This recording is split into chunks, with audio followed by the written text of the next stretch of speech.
नमस्कार. तर ना मी 2 महिन्यापूर्वी मिरचीची झाडं लावली होती. तर त्या मिरचीच्या झाडाचा व्हिडिओ मी ऑलरेडी टाकला होता. तर आमच्या घरामध्ये ते पांढऱ्या कलरची मिरची नव्हती खरं तर हिरवी मिरची होती जी छोटीवाल्या ती आहेत परड्यामध्ये सोडा, ते काय लावायची गरज नाही. तर हे नव्हतं तर मी ह्याचं बी घेतलेलं आणि उगत पण घातलं, पण त्या मुंग्या खाऊन गेल्या. तर त्याच्यानंतर मी झाडं घेऊन आलो, 2-3 झाडं अशी भेटली बारकी बारकी, आणि त्याच्यानंतर मी इथं आणून लावली ती झाडं. तुम्हाला दाखवते मी. तर थोडी अडचण आहे परड्यामध्ये, तर त्याला मिरच्या लागल्यात. तर बघू शकता तुम्ही पूर्ण झाड भरलेलं आहे मिरच्यांचं. तर ह्या बघा तांबड्या पण झालेल्या आहेत, भरपूर म्हणजे भरपूर प्रमाणात आहेत. तर अशी 2-3 झाडं आहेत. तर ह्या मिरच्यांना आपण कोणाकडे मागायला जायची गरज नाही.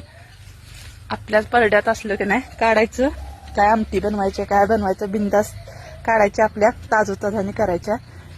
तर ह्या झाडाला पाण्याची गरज नाही इतकी, थोडं थोडं पाणी घातलं तरी चालतंय, 2-3 दिवसांनी जरा जरा पाणी घातलं तरी चालतंय. तर हे कायम 12 महिने पीक.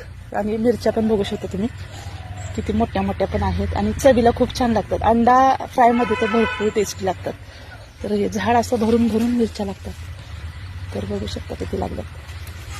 तर अशा प्रकारे बियाला पण ठेवू शकतो. आता तांबड्या झाल्या त्या बियाला ठेवणार. चला तर मग भेटू पुढच्या व्हिडिओमध्ये. Bye bye.